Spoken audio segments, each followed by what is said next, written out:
Cuando analizamos el tema de la perspectiva de género, cuando la Corte Interamericana de Derechos Humanos nos ha obligado a aplicar la perspectiva de género, cuando la Suprema Corte de Justicia ha inventado variables de la perspectiva de género y ha producido protocolos y manuales para juzgar con perspectiva de género, nosotros, lógicamente, tenemos que plantearnos muchas preguntas y ofrecer muchas respuestas. Yo he preparado una serie de presentaciones en perspectiva de género,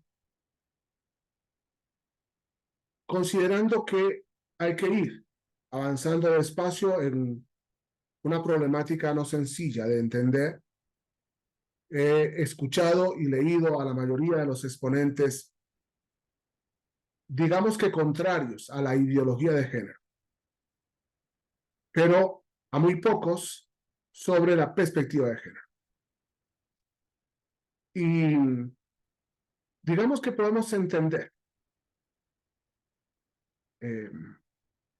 la parte jurídica de la Corte Interamericana y que podríamos entender la parte jurídica de la Suprema Corte de Justicia de la Nación. Lo que quizás no podemos entender y no conviene entender es que ambas cortes, la Corte Interamericana de Derechos Humanos, haya violado los principios del derecho de los tratados, en concreto el principio de interpretación de los tratados, y que la Suprema Corte de Justicia, obligada constitucionalmente a ofrecernos una respuesta jurisprudencial, haya utilizado su potestad jurisprudencial o jurisdiccional para imponer una ideología. Y la pregunta, lógicamente, más sencilla es, ¿ha obligado a la Corte Interamericana a pensar ideológicamente sobre el género? Y la respuesta es sí. Mi respuesta es sí. ¿Y ha obligado la Suprema Corte de Justicia a resolver desde una ideología de género? Mi respuesta es sí. Y por eso el objetivo mío es hacer ver que la concepción de la Corte Interamericana y la concepción de la Suprema Corte de Justicia de la Nación, para que sea legítima, internacionalmente legítima y nacionalmente legítima, debe haber sido resolver desde un enfoque diferencial. Y por eso he escrito una serie de libros relacionados con juzgar en perspectiva de género desde un enfoque diferencial, investigar en perspectiva de género desde un enfoque diferencial, resolver, valorar la prueba en perspectiva de género desde un enfoque diferencial. He escrito un libro llamando la atención a el enfoque diferencial como derecho humano.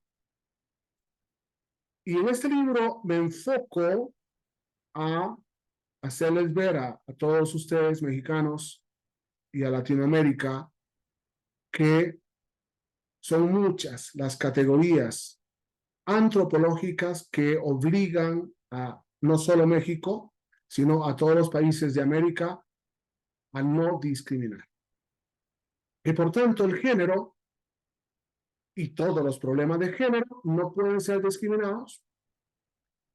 Y en la Constitución Política Mexicana, que se incluye la preferencia sexual, no podemos discriminar a las personas que hayan tomado una decisión de sexual o una preferencia sexual.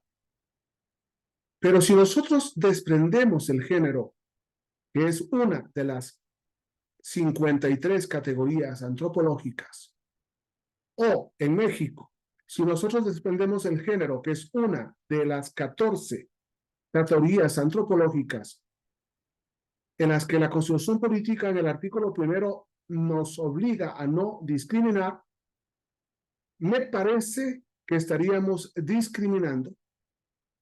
Y de mi lectura de la sentencia de la Corte Interamericana y de mi lectura de los protocolos, en particular los protocolos para juzgar en perspectiva de género, y mi lectura de las sentencias de la Suprema Corte de Justicia para juzgar en perspectiva de género, hay una clara imposición no de las categorías que nos diferencian, sino de el género y la parte ideológica. Me parece que la Suprema Corte de Justicia ha cometido un error muy serio al introducirnos a pensar como tendría que pensar una persona que trata de identificarse no según su sexualidad, sino su género dentro de las propuestas ideológicas que está haciendo el feminismo machista, la ideología de género y la visión de la Suprema Corte de una perspectiva de género. Esa es mi razón por la cual voy a tratar de irles explicando paso a paso las problemáticas a las que nos enfrenta tanto la Corte Interamericana de Derechos Humanos como la Suprema Corte de Justicia de la Nación. Espero lograrlo y espero aclarar tantas confusiones que ha producido principalmente en México la Suprema Corte de Justicia de la Nación con sus sentencias. Muchas gracias.